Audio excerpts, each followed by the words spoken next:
남북 정상회담이 이루어졌을 때 저와 우리들은 그것을 보면서 환호를 질렀었죠. 세상에 이런 일도 일어나는구나. 사람들은 판문점을 주목했었고 더 나아가서는 이제 싱가포르를 또 주목하기 시작했잖아요. 그래서 이제 북미 정상회담 이거는 상상도 못한 일이 벌어졌으니까요. 그러다가 이번에는 또 다시 평양에서 또 2차 남북 정상회담을 하게 되더라고요. 앞으로 또 북미 정상회담이 또 이루어지겠죠. 참 우리들에게는 전쟁이 그 위협에서 이제 다시 평화의 화해와 그 평화의 그 분위기로 바꿔지는 거 보면서 참 감사하고 고맙다는 생각을 갖게 되었어요. 하지만 그럼에도 불구하고 마음속에 그리스도인으로서 우리가 놓쳐서는 안 되는 것이 한 가지 있다라는 생각이 들었어요. 그것은 뭐냐면 사람에게 주목해서는 안 된다는 거죠. 사람들은 판문점을 주목하고 싱가포르를 주목하고 평양을 주목을 하잖아요. 그리고 사람들은 문재인 대통령을 주목하기 시작했고 트럼프 대통령의 그 입술을 주목하기 시작했고, 그리고 더 나아가서는 김정은 국무위원장이 어떤 태도와 말을 하느냐 하면서 사람에게 모든 매스컴과 사람들, 심지어 그리스도인들도 그 장소와 사람에게 주목하기 시작을 하더라고요. 근데 우리들의 집중은 사람이 아니라 예수 그리스도인 것을 믿으시길 바랍니다. 왜냐하면 예수님께서는 알파와 오메가시니까요. 오늘 성경에 보면 예수 그리스도는 자신을 소개하시는데 나는 알파와 오메가라고 말씀을 하세요. 근데 그 알파와 오메가는 두 가지 의미가 들어가 있어요. 하나는 나는 역사의 주인이다. 그리고 나는 역사의 주인일 뿐만 아니라 개인의 삶 속에도 너의 주인이라는 것이 들어가 있거든요. 먼저 하나님 예수님께서는 자신을 나는 역사의 주가 되신다고 말씀을 하셨잖아요.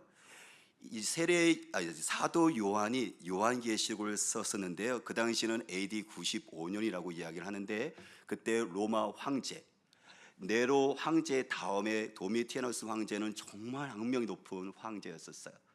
그가 이스라엘을 비롯해서 모든 식민지를 만들었던 나라에다가 여러분들 로마 황제는 주다라고 고백을 하게 했죠. 그가 모든 것들을 다스린다라고 선포하게 만든 거예요. 그래서 모든 식민지 나라는 여러분들이 도미니투스 황제 그 동상 앞에서 바로 도미니투스 황제는 주님이시다라고 고백을 했었습니다. 그런데 그러지 못하는, 아니 그래서는 안 되는 한 민족이 있었어요. 이스라엘 민족이죠. 왜냐하면 이스라엘 민족은 로마 황제가 주가 아니라 예수님께서 주님이시거든요. 그러자 그들은 예수 그리스도를 주로 고백하는 그 순간에 그들은 모든 것들이 사라지기 시작합니다. 바로 그들은 가족을 잃기 시작했었고요, 직장에 쫓겨나셨고요, 그들의 공동체에서 그들은요 추방당하기 시작을 합니다. 로마 황제의 당신의 주가 아니라 예수 그리스도가 주로 고백하는 순간에 도메스술의 그 대대적인 핍박을 해서 그들은 소중했던 모든 것들이 잃어버리기 시작을 했다는 거예요. 그렇죠. 그때 대부분의 사람들이 믿음을 잘 지켜나갔지만 그들의 그 고통 속에서 심지어 자기 사랑하는 그 가족들이, 자녀들이 여러분들 그 잔인한 사자에 여러분들 찢겨서 죽어가는 여러분들 그 상황 속에서, 그리고 자기의 사랑하는 아내와 남편과 부모가 여러분들 처참하게 불에 태워서 죽어가는 그 속에서 그들이 하나님께 하소연 것이 있었어요. 하나님은 어디 계십니까? 하나님은 일하고 계십니까?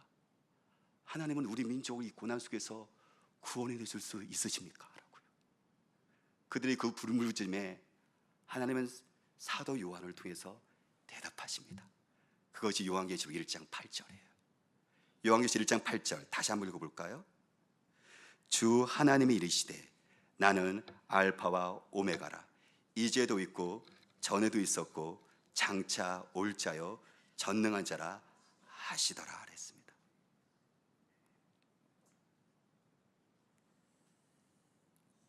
전에도 여기 알파와 오메가라는 것은 우리가 헬라어의 첫 자가 알파고요, 헬라어의 마지막 끝자가 오메가거든요. 나는 알파 오메가라는 것은 뭐냐면 예수님께서 역사의 처음이시고 예수님께서 역사의 끝 마지막이라는 거예요. 로마 황제가 이스라엘 민족의 시작과 끝을 여러분들 종교를 주관하는 것이 아니라, 주장하는 것이 아니라 하나님께서 이스라엘 민족을 시작하셨고 이스라엘 민족의 끝을 누가 여러분들 결정하시는 거냐면 로마 황제와 로마 군대가 아니라 예수님께서 하신다는 거예요. 전에도 있었고 알파입니다. 그리고 장차 올 자 오메가입니다. 마지막입니다. 이스라엘 민족의 역사의 시작도 주님께서 하셨고 이스라엘 민족의 마지막도 주님께서 결정하는 겁니다. 로마 황제가 아니죠. 더 중요한 것은 뭐냐면 전어되어 있었고 장차 올 자이신 그분께서 지금도 다스리신다는 거예요. 비록 여러분들 나라가 빼앗겨서 주권에 빼앗겨서 처참하게 죽어가는 있는 속에서 하나님이 안 계신 것 같지만 그 상황 속에서 알파와 오메가 하나님께서는 여러분들 과거도 있었지만 미래도 계실 것이지만 현재도 이 고난 속에서 주님께서는 살아계시고 일하고 계시고 구원해 내고 계신다는 거예요.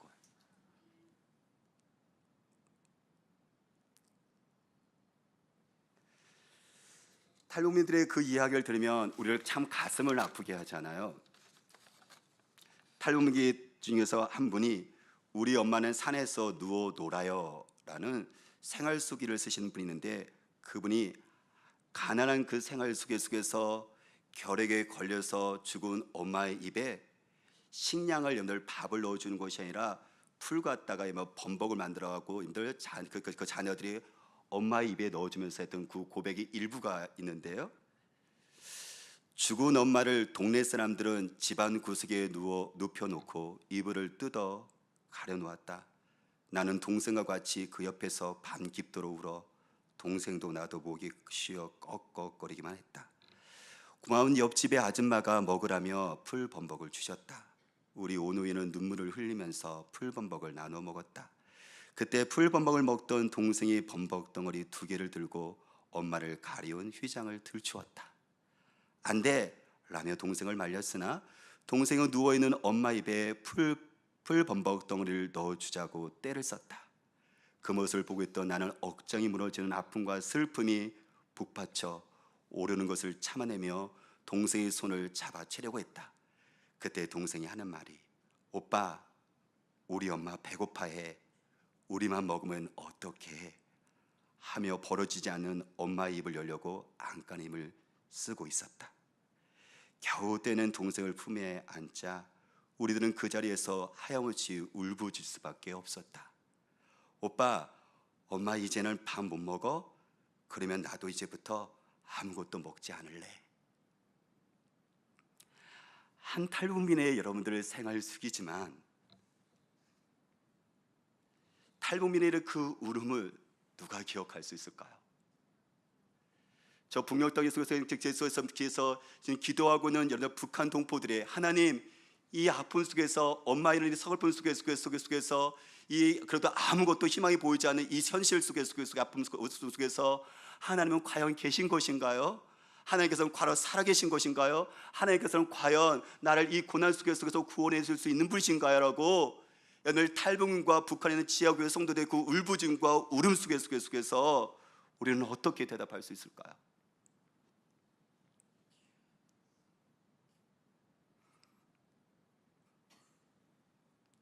성경은 이렇게 대답합니다. 나는 알파 오메가라고. 나는 처음과 나중이라고요. 좀 더 우리가 성경을 찾아보면요, 하나님께서 현재 이 고난 속에서 침묵하시는 것이 아니라 조용히 일하고 계시는구나, 확실하게 일하시는 것을 우리는 발견할 수가 있어요. 출애굽기 2장 23절에서 25절 말씀을 보면 성경은 이렇게 이야기합니다.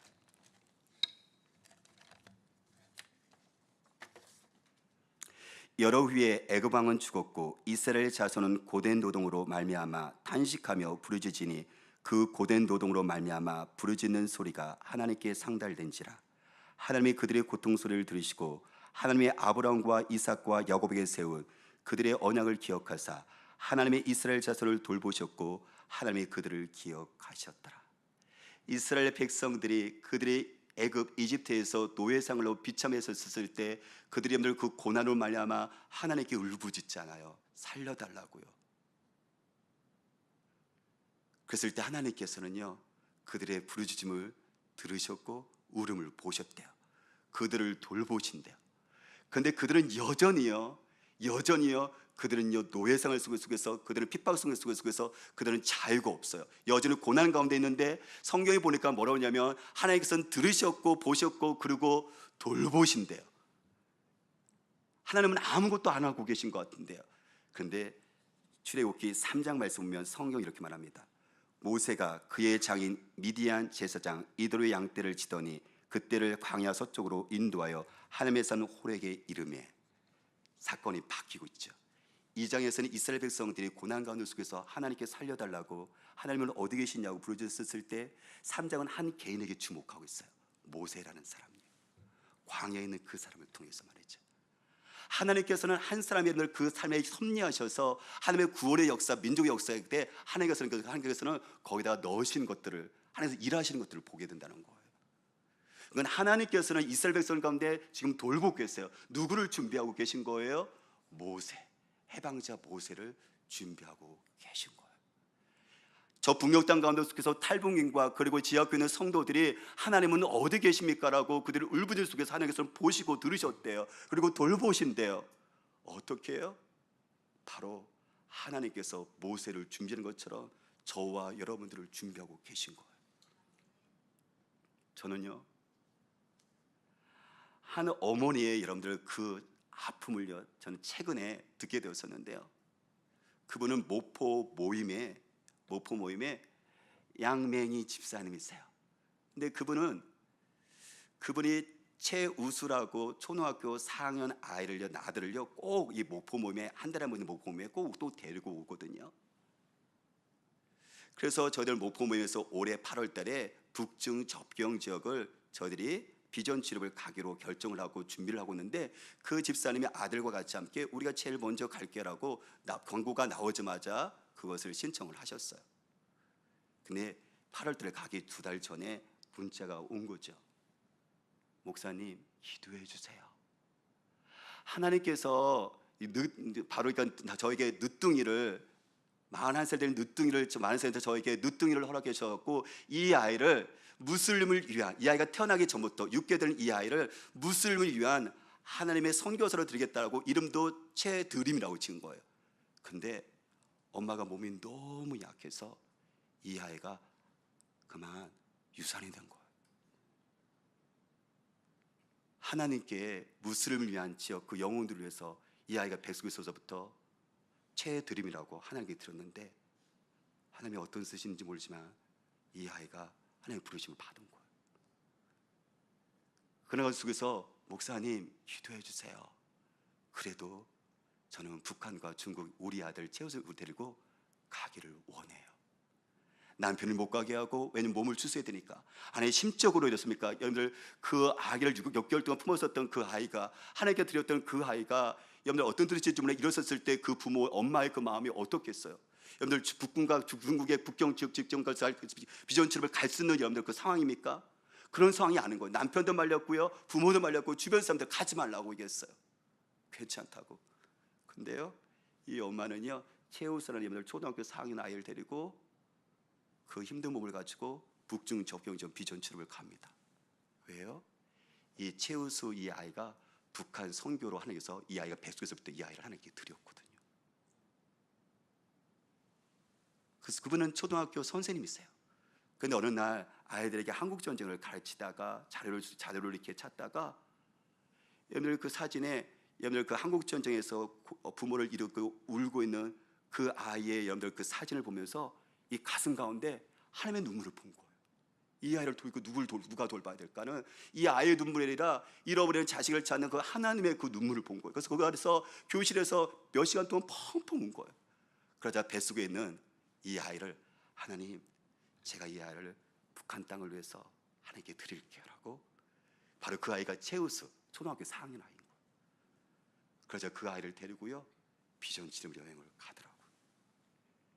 여러분들, 북한 땅 속에서 지하교회 성도들이 하나님은 어디 계십니까? 하나님 일하고 계십니까? 하나님 고통 속에서 우리를 왜 건주지 않고 있었을 때 하나님께서 모세를 준비하셨던 것처럼 여러분들 최우수라는 그 학생, 엄마와 같이 함께 드려진 여러분들 그 아이와 그 엄마의 그 눈물과 그 엄마의 여러분들 생명이 그곳에 있다는 거예요.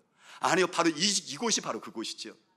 바로 이곳에 있는 여러분들의 눈물과 찬양과 기도가 바로 북한 땅에 있는 여러분들 누군가가 기도하고 있는 그 성도들에게 여러분들 성령께서 역사하셔서 우리는 멀리 떨어져 있지만 그들을 다시 일으키게 하시고 주님을 보게 하시고 우리의 삶은 김정일이 우리의 삶을 정하고 끝나게 하는 것이 아니라 하나님께서 우리 민족의 처음과 마지막이시고 주관하신다는 것들을 믿음으로 고백하게 만들고 견디게 하고 일어나게 하시는 것은 뭐냐면 누군가의 그 기도를 통해서 말이죠.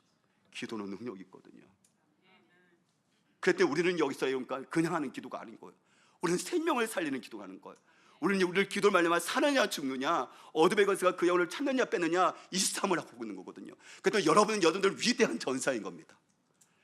여러분들의 그 눈물은요, 북한의 그 성도들에게 하나님은 살아계시는 것들을 성령께서 역사하게 하시고 경험케 하시는 하나님의 위대한 사람들이라는 거예요. 이 자리가 바로 그 하나님의 살아계신 증거가 하는 자리라는 거예요. 사람들은 관심 없습니다. 북한 땅에 대해서. 그리고 북한 아이들에서 나하고 전혀 현재 이익관계가 없으니까. 청년들도 그렇고요, 학생들도 그렇고요, 이해돼요. 나하고 상관없는 사람들이니까. 그러면 하나님은 상관없는 것일까요?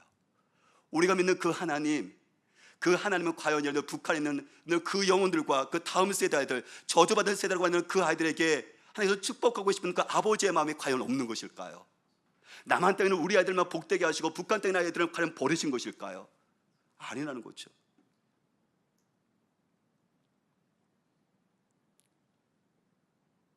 최윤식 미래학자인 그분이 2020-2045년 한국교회 미래지도라는 이름을 걸 썼는데, 한국교회가 미래 세계가 앞으로 이렇게 될 것이기 때문에 한국교회는 이렇게 준비해야 된다는 것을 미래학자니까 그걸 쓴 책이에요. 근데 거기에 보니까 이런 내용이 있어요. 한국교회가 가져야 될 공동 소명은 탈북민과 통일이다라고 얘기를 했어요. 한국교회의 미래가 다음 세대가 꿈꿔야 될 것은 통일과 그리고 북한 땅이라고 얘기를 했어요. 이건 공동 소명이에요. 목포에 있는 교회든 서울에 있는 교회든 전라도에 있는 교회든 경상도에 있는 교회든 작은 교회든 큰 교회든 어떤 그리스도든 부모든 자식이든 나이 든 사람이든 청소년이든 상관없어요. 한반도에 있는 한국교회, 이 시대에 태어난 그리스도인들과 교회들은 이거는 그러니까 선택이 아니에요. 해도 좋고 안 해도 좋은 것이 아니라 이건 공동 소명인 거예요. 한반도에는 이 역사적 비극 속에 있는 분단된 민민족 가운데 태어난 우리들은요, 시대적인 소명 속에서 하나님께서 우리를 지금 부르신 거예요. 왜 많은 나라 가운데 속에서 옛날 갈라진 나라 속에서 우리를 왜 이때 하나님께서 우리를 태어나게 하셨을까요? 에스더처럼 이때를 위하는 것처럼 하나님께서 통일된 그 나라를 바라보면서 하나님께서 우리를 태어나게 하신 거죠. 다음 세대 하나님께서 모세를 준비하라고 여러분들 자녀들에게 북한 땅을 바라보면서 통일세를 바라보면서 그리고 같이 우리 아이들과 북한 아이들의 손을 잡고 열방을 바라보게 하시는 그 하나님의 한국교회 하나님의 그 비밀이 있기 때문에 우리 하나님께서요 어떻게 하는 거죠? 지금도 역사의 주로서 우리에게 지금 기도하고 말씀하고 있는 것입니다. 그렇기 때문에요, 여기는 저와 여러분들은요 한국의 미래 지도를 만들고 있는 사람들이에요. 하나님의 마음을 가지고요 북한 땅에 있는 그 성도들에게 다시 일으켜서 오는 하나님의 사람으로 쓰임받고 있는 거예요. 바로 하나님이 어디 있느냐라고 탈북자들이 외치고 섰을 때 여기는 여러분들이 하나님의 살아계신 것이 이곳입니다. 우리가 여러분들 하나님의 살아계신 증거라고 우리 아이들이 여러분들 바로 다음 세대 우리 아이들이 관심 있는 그 아이들이 하나님께 드려지는 것이 바로 하나님께서 알파 오메가시고 다스리는 것을 보여주는 증거라고 하나님께서 우리에게 말씀하고 있는 거죠. 그리스도인들은 역사에 대한 고백을 로마서 1장 36절에 이렇게 합니다. 만물이 주에게로 나오고 주로 말미암고 주에게로 돌아갑니다. 여러분들 대한민국은요 북한 땅과 남한 대한민국은 주님으로부터 나왔습니다. 그리고 주님으로부터 말미암고 진행되고 있습니다. 그리고 주님께로 돌아갈 것입니다. 이 민족의 주인은 하나님이십니다. 근데 민족의 역사의 주인뿐만 아니라 그분은 개인의 삶의 주인이기도 하세요. 사도 요한이 지금 이 요한계시를 썼던 곳은 어디냐면 좋은 곳이 아니거든요. 편안한 곳이 아니거든요. 교회가 아니거든요. 가족과 함께 있는 가정이 아니거든요. 그는 밤못섬 유배지에 있습니다. 그 당시에 로마 제국이 종교와 정치범을 여러분들 유배를 보내서 귀양살이 시켰던 곳이 뭐냐면 이 반보섬. 지금 그리스의 한 섬인데, 여러분들 그리스의 그 한 섬인데 파트모스라는 그 지금 섬에 여러분들 사도 요한을 가둬버린 거. 18개월 동안이요. 얼마나 외롭고 고통스러웠을까요? 비록 하나님의 사람에 섰지만, 사도 요한에 섰지만, 그는 사랑하는 가족과 성도들의 그 단절되는 아픔 속에서 얼마나 힘들었을까요? 너무 창피하지만요, 저도 이런 경험을 했거든요. 우리나라에서 인천에서 제가 백령도에 1996년에 공군 군목으로 첫 번째 근무지가 저는 백령도였어요. 북한 땅이 바로 보여요. 인천에서 배로 쾌속선으로 4시간 거리예요. 지금까지요, 백령도에서 탈영한 사람 한 명도 없어요. 수영을 아무리 잘할지 알지라도요, 아무도 나가지를 않아요. 문을 활짝 열어놔도. 근데 거기만 오면요, 사람들이요 너무 외로워요. 갈 데가 없는 곳. 실제로 옛날에 거기 백령도는 유배지였거든요. 저는 공군군부로 첫 거기를 갔었을 때 저는 제가 선택했거든요. 다른 동기들이 있었을 때 내가 백령도 갈게 하고 제가 선택해 갔는데, 제가 거기서 울고 있더라고요. 왜 우는지 모르겠어요. 그냥 제가 갔는데, 저희 집 사람이 일주일에 짐을 가지고 오고 제가 먼저 갔는데 교회에서 제가 울고 있더라니까요. 왜 우는지를 모르겠어요. 근데 그 외로움이 밀려들어오기 시작을 하는데요, 사실 저는 1년 후면은 다른 데 육지로 나가거든요. 그런데요, 한 주간의 일주일이 저로 하여금 마음속에 지독한 외로움 속에 빠지게 만들더라고요. 그런데요, 하나님의 사람 사도 요한이라고 예외겠습니까? 1년 후에 나가는 게 아니에요. 가족을 만날 수 있는 게 아니에요. 그의 마음속에는 두려움이 있었습니다. 내 인생이 여기서 끝나는 것이 아닌가, 이제 더 이상 가족을 만나지는 못하는 것이 아닌가, 내 인생 이것이 전부인 것이 아닌가 하고요. 그때 주님의 음성이 들려옵니다. 17, 18절 말씀 같이 읽어볼까요? 17, 18절 읽겠습니다. 내가 볼 때에 그의 발 앞에 엎드려져 죽은 자가 뛰치되매 그가 오른손을 내게 얹고 이르시되 두려워하지 말라. 나는 처음이요 마지막이니 곧 살아있는 자라. 내가 전에 죽었었노라. 볼지어다 이제 세세토록 살아있어 사망과 음부의 열쇠를 가졌노니. 그랬습니다.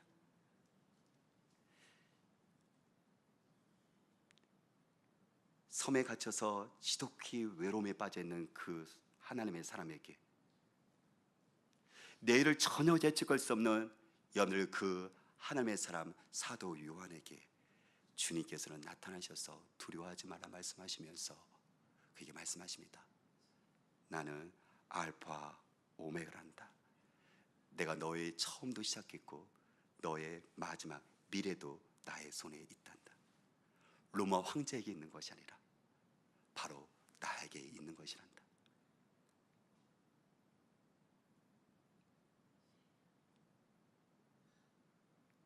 여기서 성경은 이렇게 이야기합니다. 뭐라고 이야기하냐면 곧 살아있는 자라. 내가 전에 죽었소노라. 볼지어다 이제 내가 세세토록 살아있어 사망과 음부의 열쇠를 가졌노라. 사망과 음부의 열쇠가 로마 황제에게, 나를 가져왔던 로마 군대에게 있는 것이 아니라 누구한테 있는 거예요? 바로 예수 그리스도, 그분께 사망과 권세가 있는 거예요.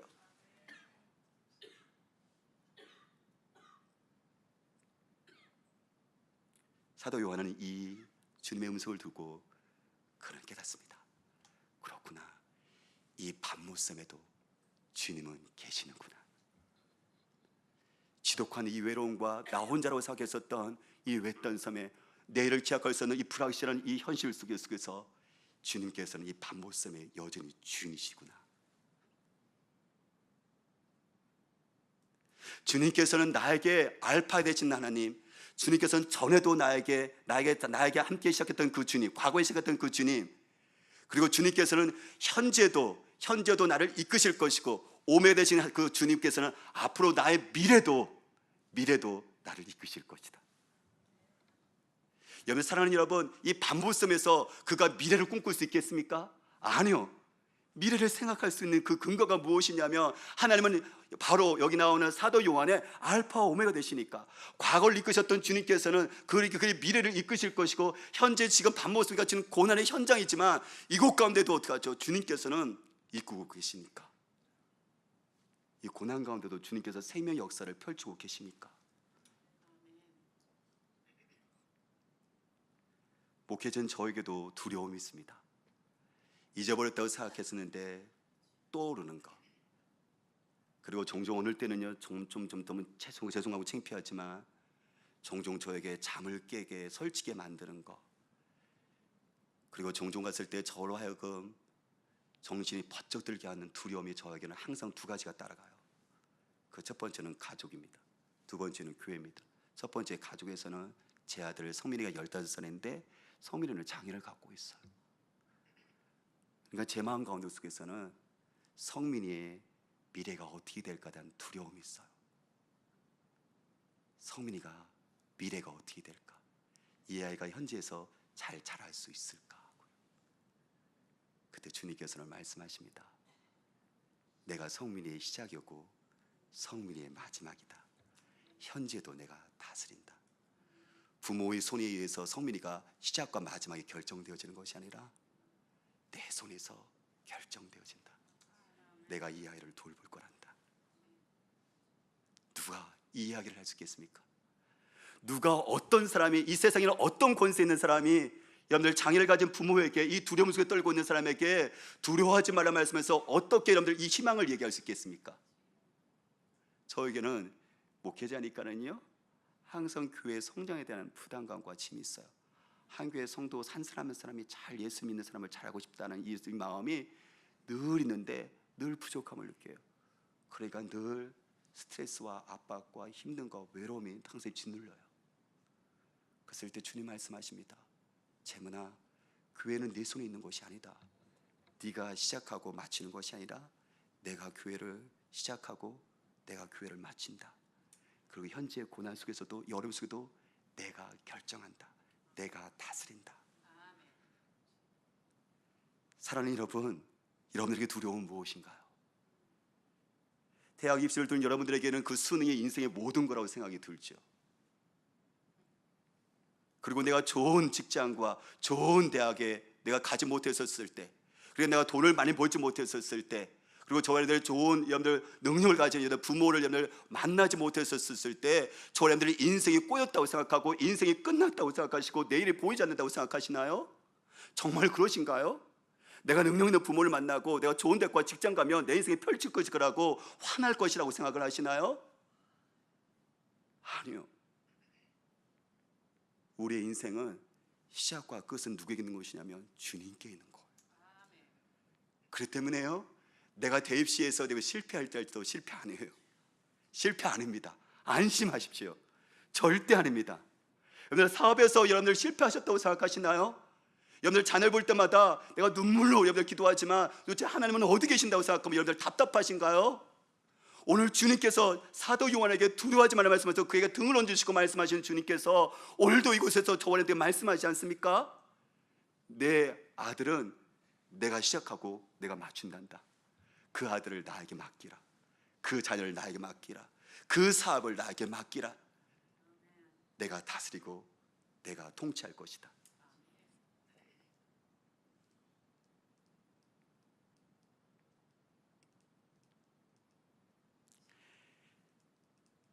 존 버련이 철로 역정을 썼잖아요. 근데 그분이 설명시가 크리스찬을 방으로 데려가는데 그 방에는 앞으로 펼쳐질 일에 대해서 보여주는 거예요. 근데 이 설명시가 크리스찬을 데려갔던 한 방이 있었는데 거기 방에는 불이 타고 있었어요. 그 벽에 불이 활활 타고 있는데 보니까요, 그 불에서 물을 쏟아서 물을 끼얹어서 벽에 붙은 불을 끄려고 하는 사람이 있었어요. 그 불은 뭐냐면 하나님의 은총이 있었고 물을 끼얹어서 불을 끄려고 했던 사람은 사단 마귀였어요. 근데 신기한 것은 뭐냐면 물을 끼얹들었던 들들로 불은 더 활활 타오르는 거예요. 왜 그런지 아십니까? 벽 뒤에서 예수님께서 기름을 붓고 계셨거든요. 우리 안 죽습니다. 괜찮습니다. 사람이 얘기하는 것이 아니라 우리 주님께서 말씀하십니다. 신실하신 주님, 자기 아들을 아끼지 아니하시고 내어주신 그분께서 이 시간 저와 여러분에게 말씀하십니다. 특히 이 민족에 하나님의 살아계신 것에 증인이 되어지고 하나님 아버지의 마음에서 눈물을 쏟고 있는 여러분들에게 주께서 말씀하십니다. 역사의 주는 나에게 있는 것처럼 우리들의 삶도 주님께 있다고 말씀하십니다. 그 때문에 안심하십시오. 여러분들의 자녀들을 진정한 주님이시고 진정한 부모이신 주님께 맡겨드리십시오. 그분께서 구원하실 것이고 그분께서 이끄실 것이고 그분께서 인도하실 것이고 그분께서 사용하실 거예요. 우리 자녀와 이 민족을 말이죠. 그분은 알파와 오메가십니다. 기도하겠습니다.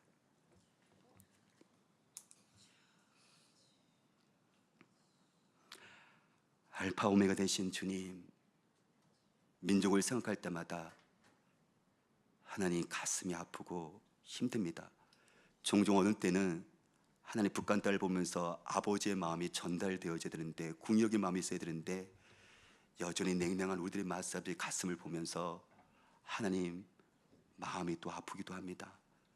다시 한번 한국교회 가운데 진정한 알파 오메가 되신 그 주님을 바라보며 한국교회가 다시 일어서게 해주십시오. 북한 땅의 그 주인은 김정은이나 어떤 한 사람이 아니라 우리 주님인 것을 고백합니다. 주께서 지금도 다스리십니다. 그리고 이루실 것입니다. 우리 개인의 삶도 우리 주님이십니다. 하나님께서 우리 시작과 끝이고 자녀들의 시작과 끝도 주님께 있으며 사업과 우리들의 삶도 우리 주님께 있사오니 주님 우리를 사용하셔서 민족의 통일과 열방이 주께로 돌아오는데 우리 자녀들과 사업과 우리 교회를 우리를 사용하여 주시옵소서. 주님 감사드립니다. 예수 그리스도의 이름으로 기도드립니다. 아멘.